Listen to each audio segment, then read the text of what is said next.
நிறைய பேர் சொல்றாங்க நம்ம மார்க்கெட் வந்து ரெசிலியன்ஸா இருக்கும், இந்த லெவல்லயும் ஸ்டேபிளா இருக்கும். அந்த மாதிரிலாம் கிடையாது. இந்த மாதிரி சமயங்கள்ல மார்க்கெட் ஃபால் ஆயிருக்கே அப்படின்ட்டு வாங்க வேண்டாம். வாங்குறத நிறுத்துங்க. ஃபர்ஸ்ட் எஸ்ஐபி யாரெல்லாம் போட்டுட்டு இருக்கீங்களோ எஸ்ஐபியை கண்டினியூ பண்ணுங்க. ஒவ்வொரு இன்சிடென்ட்டும் ஒவ்வொரு வார் கைண்ட் ஆஃப் சிச்சுவேஷனும் டிஃப்ரெண்ட் பிஹேவியர் இருக்கும், டிஃப்ரெண்ட் கேரக்டரிஸ்டிக்ஸ் இருக்கும். அந்த சமயத்துல என்ன மாதிரி மார்க்கெட் பிஹேவ் பண்ணுங்கிறது யாராலையுமே ப்ரெடிக்ட் பண்ண முடியாது. ஏதோ வார் நடக்க போறது அதனால நான் டிஃபென்ஸ் ஸ்டாக் வாங்குறேன் அந்த மாதிரி எல்லாம் போகக்கூடாது. எந்த ஸ்டாக்கும் வாங்கக்கூடாது. நம்ம இந்த சமயங்கள்ல நம்ம வெயிட் அண்ட் வாட்ச் தான். இப்போ மார்க்கெட் வந்து ரொம்ப வாலடைலா இருக்கு. இந்த மாதிரி ஒரு மார்க்கெட் கண்டிஷனை வந்து நம்ம அப்நார்மல் மார்க்கெட் கண்டிஷன் அப்படின்னு சொல்லுவோம். ஏன் இதை வந்து அப்நார்மல் மார்க்கெட் கண்டிஷன் அப்படின்னு சொல்றோம்னா, நார்மலா மார்க்கெட்ல வந்து சில ஃபேக்டர்ஸ் இன்ஃப்ளூயன்ஸ் பண்ணும். லிக்விடிட்டின்னு சொல்லுவோம், ஏர்னிங்ஸ் பொட்டென்ஷியல்னு சொல்லுவோம்.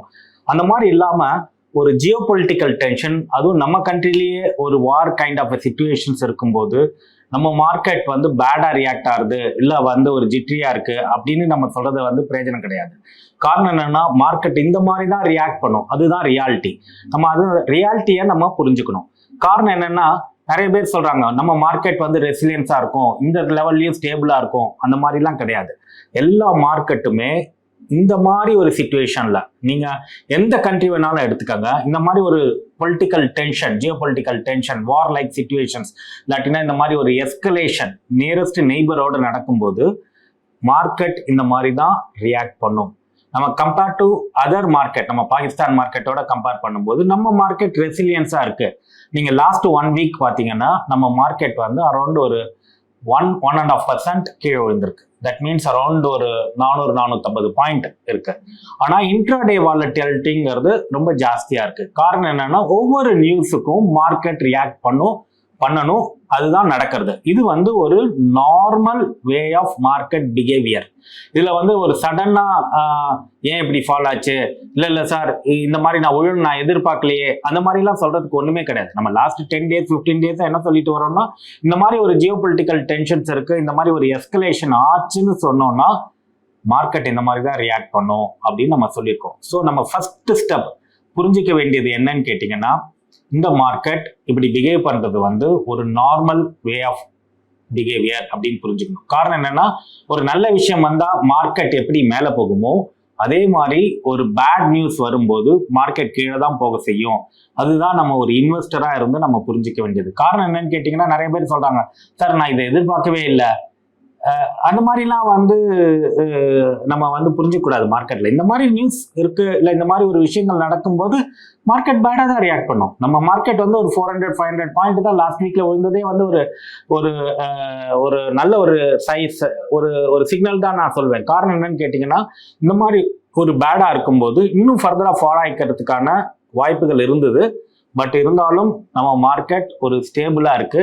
அதுக்கு காரணங்கள் என்னென்ன அப்படிங்கிறத நம்ம வரிசையா பார்க்கலாம். ஒரு விஷயம் நம்ம எல்லாரும் புரிஞ்சிக்க வேண்டியது என்னன்னு கேட்டீங்கன்னா, லாஸ்ட் அக்டோபர்ல இருந்து இந்த வருஷம் மார்ச் 15 வரைக்கும் மார்க்கெட் பயங்கரமா கீழே விழுந்துச்சு. காரணம் என்னன்னு கேட்டீங்கன்னா, இஸ்ரேல் வாசஸ் ஹமாஸ் வார், ரஷ்யா உக்ரைன் வார், நம்மளுடைய ஏர்னிங் வந்து சரியில்லை அப்படின்லாம் சொல்லிட்டு ஃபாரின் இன்ஸ்டிடியூஷனல் இன்வெஸ்டர்ஸ் வெளியில போயிட்டே இருந்தாங்க.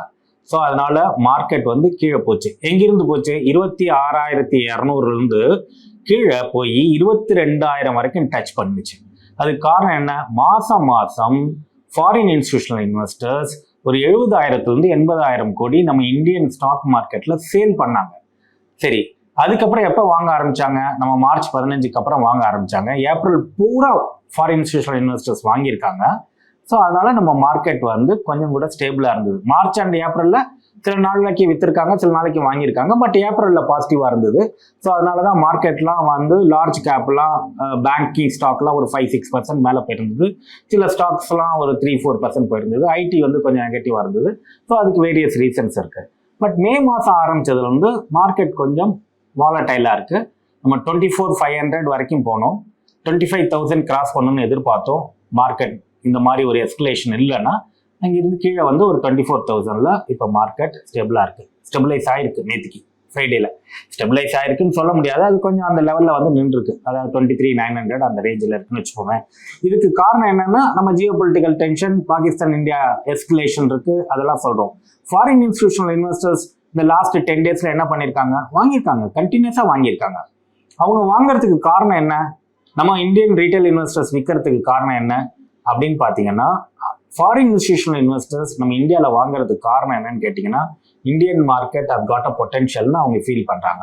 இந்த எஸ்கலேஷன்ஸ் வந்து ஒரு லாங் டேர்மாக இருக்காது, ஷார்ட் டேர்மாக இருக்கும் அப்படிங்கிறது தான் அவங்களுடைய எக்ஸ்பெக்டேஷன்ஸ். இது அடுத்த வாரத்தில் எப்படி இருக்கும் அப்படிங்கிறத பார்க்கணும். நம்ம போன வார வரைக்கும் உள்ள நிலவரம் என்னன்னு கேட்டிங்கன்னா ஃபாரின் இன்ஸ்டிடியூஷனல் இன்வெஸ்டர்ஸ் வாங்கிட்டு இருக்காங்க. ஸோ அதனால மார்க்கெட் பெரிய அளவில் விழலை.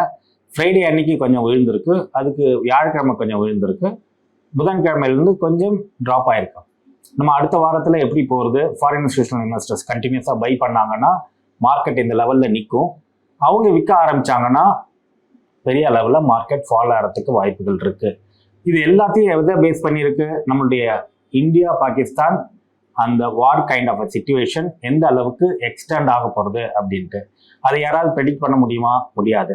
எனக்கும் தெரியாது, உங்களுக்கும் தெரியாது, யாராலுமே ப்ரெடிக்ட் பண்ண முடியாது. அது வந்து வேரியஸ் ஃபேக்டர்ஸ் இன்ஃப்ளூயன்ஸ் பண்ணுறது. ஸோ அப்போ இந்த சிச்சுவேஷன்ஸ் எவ்வளோ நாளைக்கு ப்ரொலாங் ஆகுறது அப்படிங்கிறத பேஸ் பண்ணி தான் மார்க்கெட் இங்கிருந்து மேலே போக போகிறதா இல்லை இங்கிருந்து கீழே போக போகிறதா அப்படிங்கிறது ஒரு டிசிஷன் வரப்போகிறது. இதெல்லாம் யாருமே ப்ரிடிக்ட் பண்ண முடியாது அப்படின்னு சொன்னோன்னா நம்ம இன்வெஸ்டர்ஸ் என்னென்னலாம் பண்ணலாம் அப்படிங்கிறத பார்க்கணும். அதுக்கு முன்னாடி இந்த லாஸ்ட் 1 வீக்ல லார்ஜ் கேப் ஒரு 1.5-2% ஃபால் ஆயிருக்கு, மிட் அண்ட் ஸ்மால் 2.5-3% ஃபால் ஆயிருக்கு.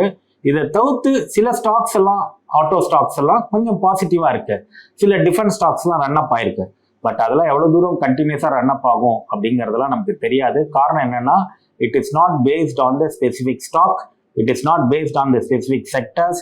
இப்போ இருக்கிற எத்தனை ஃபேக்டர்ஸுமே outside the companies, outside the sectors நடக்கிறது. நம்ம சொல்றது எல்லாமே அது வந்து ஒரு பொலிட்டிக்கல் ஆர் மிலிட்ரி டென்ஷன்ஸ்னால இந்த மாதிரி விஷயங்கள் நடக்கிறது. ஸோ அதனால எப்படி போகிறது அப்படிங்கிறது நமக்கு தெரியாது. ஸோ இந்த மாதிரி நமக்கு ஒரு அன்பிரடிக்டபிள் சிச்சுவேஷன்ஸ் இருக்கு. அப்படிங்கும்போது ஆஸ் எ ரீட்டைல் இன்வெஸ்டர்ஸ் நம்ம என்ன பண்ணணும், என்ன மாதிரி விஷயங்கள் நம்ம வந்து ஸ்டெப்ஸ் எடுக்கணும் அப்படிங்கிறது தான்.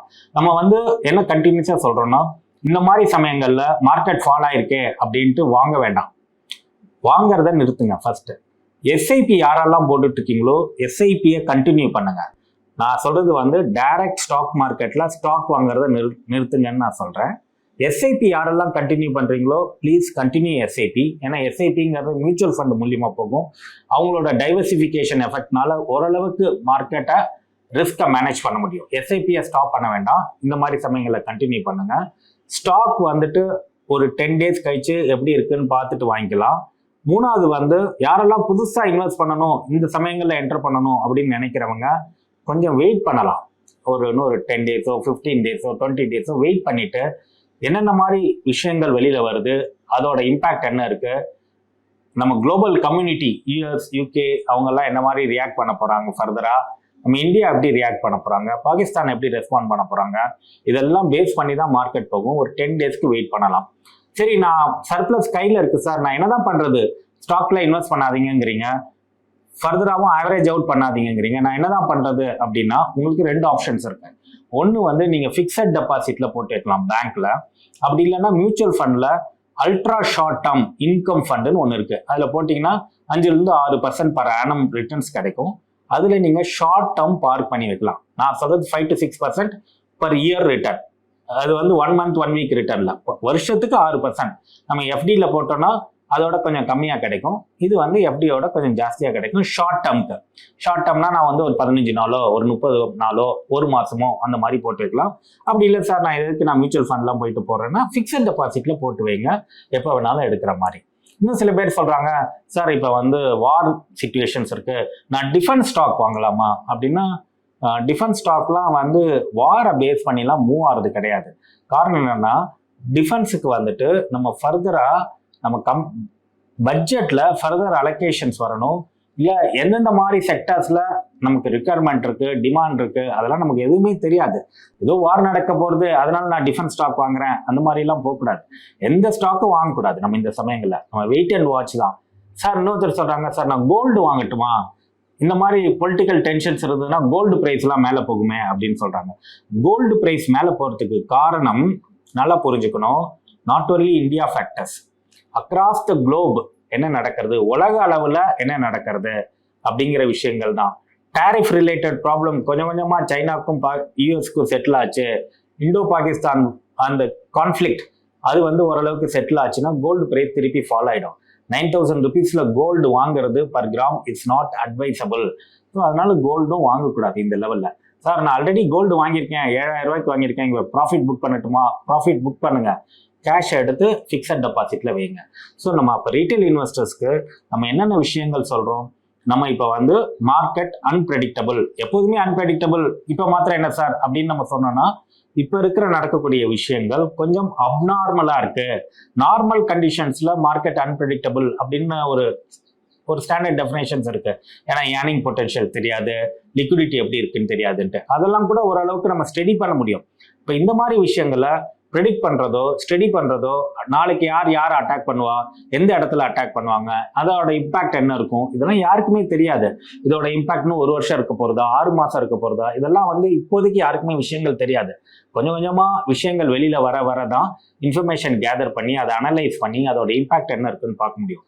ஸோ அதனால நம்ம ரீட்டைல் இன்வெஸ்டர்ஸ் பண்ணணும், என்னென்ன விஷயங்கள் பண்ணணும் அப்படின்னு பார்த்தீங்கன்னா, நம்பர் 1, சிஸ்டமேட்டிக் இன்வெஸ்ட்மெண்ட் பிளானை நிறுத்தக்கூடாது, கண்டினியூ பண்ணுங்க. டைரக்ட் ஸ்டாக் மார்க்கெட்ல என்டர் பண்ணாதீங்க. காரணம் என்னன்னா, எந்த ஸ்டாக் எப்போ என்னைக்கு கீழே போகுமா மேலே போகுமான்னு யாருக்கும் தெரியாது. ஃப்ரெஷ் இன்வெஸ்ட்மெண்ட் கூடாது. எஃப்டிஓ, அல்ட்ரா ஷார்ட் டேர்ம் இன்கம் ஃபண்ட்லையோ ஷார்ட் டேர்மாக பார்க் பண்ணி வைக்கலாம். கோல்டு இந்த நிலவரத்தில் வாங்கணுங்கிறது நெசசிட்டி கிடையாது. ஆல்ரெடி கோல்டு யாராவது 7,000ல வாங்கியிருந்தீங்கன்னா அதில் ப்ராஃபிட் புக் பண்ணலாம். இதுதான் இப்போதைக்கு உள்ள ரீட்டைல் இன்வெஸ்டர் ஸ்ட்ராட்டஜி. நம்ம ஒவ்வொரு டேயுமே நம்ம கண்காணிக்க வேண்டிய விஷயங்கள், ஒவ்வொரு நாளைக்கு நடக்கக்கூடிய விஷயங்களும் மார்க்கெட்டை அஃபெக்ட் பண்ணும்.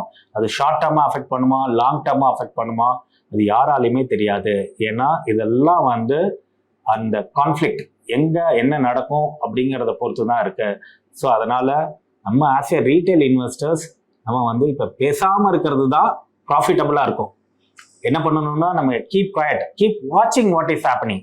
இந்த மாதிரி ஒரு நிகழ்வு நடக்கும்போது மார்க்கெட் எப்படி பிஹேவ் பண்றது அப்படின்னு ஸ்டடி பண்றதுக்கான டைம்.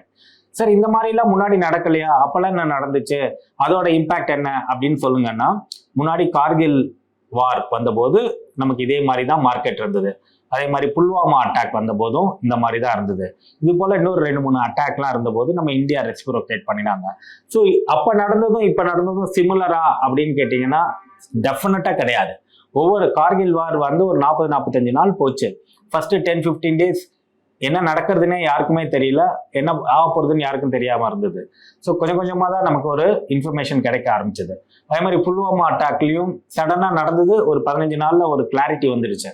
ஸோ அது மாதிரி முன்னாடி நடந்த விஷயங்கள் அதுக்கு சப்சிக்வெண்டா மார்க்கெட் எப்படி ரியாக்ட் ஆச்சு அதை அப்படியே நம்ம எடுத்து இங்கே காப்பி பேஸ்ட் பண்ண முடியாது. காரணம் என்னன்னு கேட்டிங்கன்னா, ஃபர்ஸ்ட் சொன்ன மாதிரி இது ஒரு அப்நார்மல் மார்க்கெட் கண்டிஷன்ஸ். முன்னாடி நிறைய பேர் சொல்றாங்க, லிங்க்டின் அது மாதிரி சோஷியல் மீடியாஸ்லாம் ஒரு இன்ஃபர்மேஷன் வந்திருக்கு. கார்கில் வாருக்கு அப்புறம் 6 மாசம் மார்க்கெட் நல்லா இருந்தது, புல்வாமா அட்டாக் அப்புறம் மார்க்கெட் 1 இயர்க்கு மார்க்கெட் நல்லா இருந்தது. ஒவ்வொரு இன்சிடென்ட்டும், ஒவ்வொரு வார் கைண்ட் ஆஃப் சிச்சுவேஷனும் டிஃப்ரெண்ட் பிஹேவியர் இருக்கும், டிஃப்ரெண்ட் கேரக்டரிஸ்டிக்ஸ் இருக்கும். அந்த சமயத்துல என்ன மாதிரி மார்க்கெட் பிஹேவ் பண்ணுங்கிறது யாராலையுமே ப்ரெடிக்ட் பண்ண முடியாது. இது ஒரு குவைட் அன்பிரடிக்டபிள் சிச்சுவேஷன்ஸ். ஸோ அதனால நம்ம முன்னாடி 5 வருஷம் முன்னாடி இப்படி நடந்தது, 10 வருஷம் முன்னாடி நடந்தது, அதுக்கப்புறம் வார் முடிஞ்சதுக்கு அப்புறம் மார்க்கெட் இப்படி போச்சு, ஸோ அதனால இப்பயும் இப்படி போகும், அது மாதிரிலாம் எந்த ஒரு அசம்ஷன்ஸ்க்கும் வர வேண்டாம். நம்ம இந்த கான்ஃப்ளிக்ட் எவ்வளோ நாளைக்கு எப்படி போகிறதுன்னு பார்க்கலாம். ஒவ்வொரு டேவும் இம்பார்ட்டன்ட் டே, ஒவ்வொரு டே மார்க்கெட்டும் இம்பார்ட்டன்ட் மார்க்கெட் டே. மார்க்கெட்டில் ஸ்டாக் விழ அதோட ஏர்னிங் பொட்டன்ஷியல்லாம் எப்படி இருக்குன்னு பார்க்கணும். இந்த கான்ஃப்ளிக்ட்னால, இந்த வார் கைண்ட் ஆஃப் சிச்சுவேஷனால எந்தெந்த கம்பெனி இம்பாக்ட் ஆகிருக்கு, எந்தெந்த கம்பெனி இம்பாக்ட் ஆகலை அப்படிங்கிற அனாலிசிஸ்லாம் ஓவர் த பீரியட் ஆஃப் தான் தெரியும். அதனால மார்க்கெட் கீழே வந்திருக்கு, இந்த கம்பெனியை வாங்குறேன், இந்த கம்பெனியை விற்கிறேன், அந்த மாதிரிலாம் ஒரு டிசிஷனுக்கு வேண்டாம். Wait and watch. நம்ம மார்க்கெட்டை கண்டினியூஸாக மானிட்டர் பண்ணுறது தான் இப்போதைக்கு இதில் ஒரு சிறந்த ஸ்ட்ராட்டஜி. அதனால கையில் பணம் இருந்ததுன்னா சேஃபாக fixed deposit or ultra short term income ஃபண்டில் போட்டு வைங்க. ப்ராஃபிட் ஆல்ரெடி இருந்ததுன்னா புக் பண்ணுங்க, ஃப்ரெஷ்ஷாக இன்வெஸ்ட் பண்ண வேண்டாம். தேங்க்யூ. மேலும் ஈடி தமிழ் சேனல்ல வரப்போகும் பிசினஸ் மற்றும் அது ரிலேட்டடான வீடியோவை பார்க்க உடனே கீழே இருக்க சப்ஸ்கிரைப் பட்டனை கிளிக் பண்ணுங்க.